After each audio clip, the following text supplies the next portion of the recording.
Hi, this is the review for the Whitney English Week on One Page Academic 2021 Planner. It is made out of she said, a vegan leather, and it is so unique to any type of planner I have ever had. And it is a coil planner, but it is book bound, which is very neat, very unique. It does have the gold embossing. And I'll open it up to show you what I mean. And the coil is very sturdy, very good coil.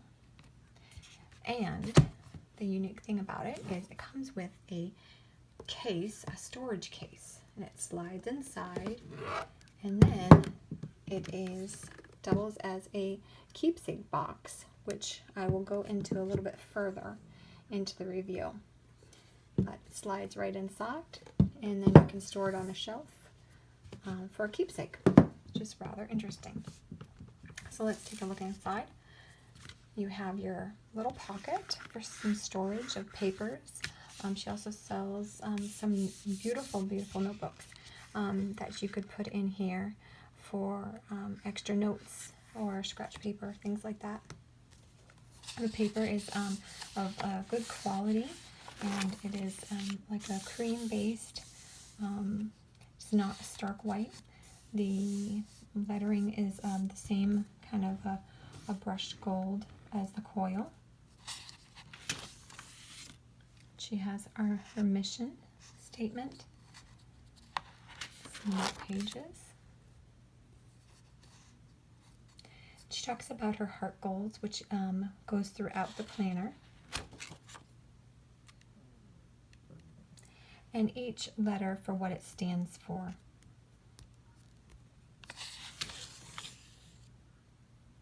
She talks about her lists, how to plan your day, holidays, and here is the actual 2021 full view calendar. And here's your dream list, which is also known as like the bucket list of what you want to achieve in your lifetime. And then she calls this her master list, which is your list of goals that you want to accomplish through the year, and your list to actually kind of get you to your bucket list, so to speak.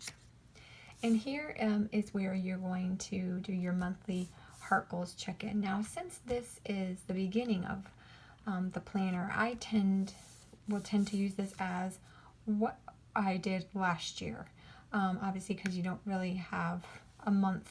I mean, you could do from last month, but I think I'm going to use this actually as for last year. What worked last year? What didn't work last year? And what can I go forward for this year? So I actually think instead of month, I'm actually going to use this page as a yearly heart check-in. But the rest of them you will see actually use a month, and I'll get into that. Here is an actual monthly spread. And you have your column here for notes. Each box has lined, which I appreciate. I tend to have large, messy handwriting, so this helps. This helps me a lot, and I actually appreciate that. And here is your week on one page. You have Monday, Tuesday, Wednesday, Thursday, Friday, Saturday, Sunday. You have a Monday start. And then on this page, you have your quadrant list. This is definitely, I think, outside the box. You have your heading line, where you can actually choose what you wanted to hear. You can leave blank, you can go down. My thoughts on this are I'm going to have a to-do box. I'm going to have a meal planning box. I'm actually going to have a don't forget quadrant, where I'm going to put things that I have to remember, just kind of to highlight things that through the week I have to make sure that I do not forget. And here I'm actually not too sure yet. I'm either going to have a to call box, things that I need people that I need to call, maybe an extra box. Maybe I'm going to keep this as just notes that I need to jot down. So the first couple weeks, I think I'm just going to leave this quadrant blank and see as I go through the planner of actually what this ends up being. But I'm thinking either notes, to call, maybe to clean, another to-do box. I'm just not too sure. I have some ideas, but I'm not exactly sure. So right now I'm going to leave that as is. So, and that just is continuous throughout the month. And at the end of the month, you have a monthly heart goals check-in, and this continues throughout the planner. At the end, you have what worked this month, what didn't work this month for your heart goals, which you saw on the front, what each letter stood for, excuse me, and what next steps for the upcoming month can you make to achieve your heart goals, which I really like, because any goal that you choose for your health or empowerment, that type of thing, is a journey, and it's always ever changing. And you know, 1 month you find that it's not working, you just have to be willing to change accordingly, and it might take 2 months, 3 months, whatever it is, to get to your goal. And I think this really breaks it down for you, and it just helps you not give up, so to speak. And it doesn't matter if it didn't work 1 month. You just move on to the next month and try again, and eventually you will get there, and you will find out what works for you. So I like that. I like that it's constantly checking in, but it's not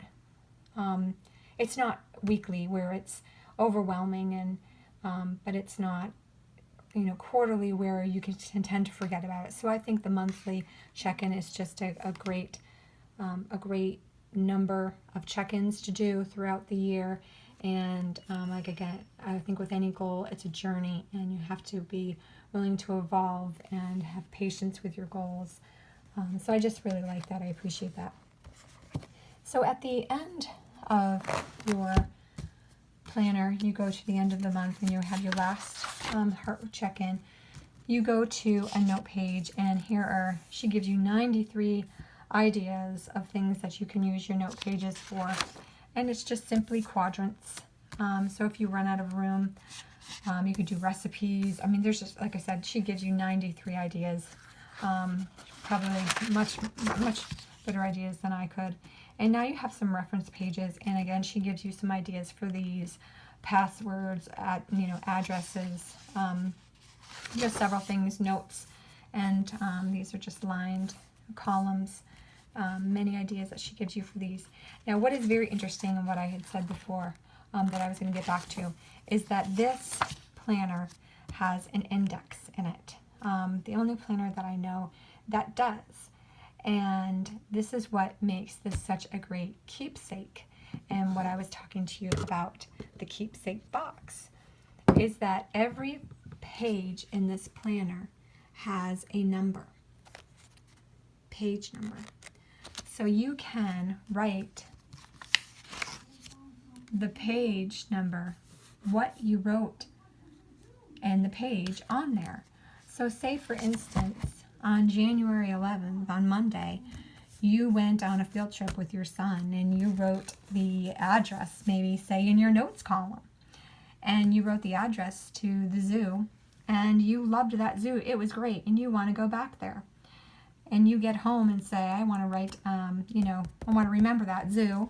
You go back into your index real quick that day, write in the index the name of the zoo, the address, and the page number that you wrote it on. And next year you say, hey, I remember we went to that zoo. I want that address. You have your keepsake. It's in that box. It's beautiful on your shelf. Pull it out. You don't have to go back and say, what day was that?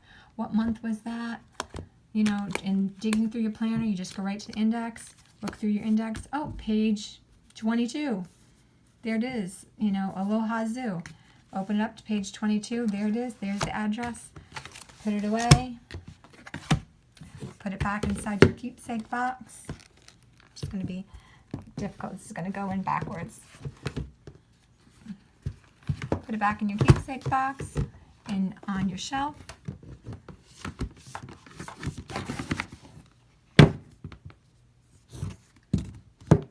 Voila, it's gorgeous. And you have this beautiful keepsake collection, and you have an index to keep it all together. So that's just my quick 10-minute, well, probably going to be 11 minutes, review of the Whitney English 2021 Academic Planner. This is the week on one page. I do know that she said she's going to be doing some more layouts soon, so I'm looking forward to more layouts from her. This is a great planner I've looked through.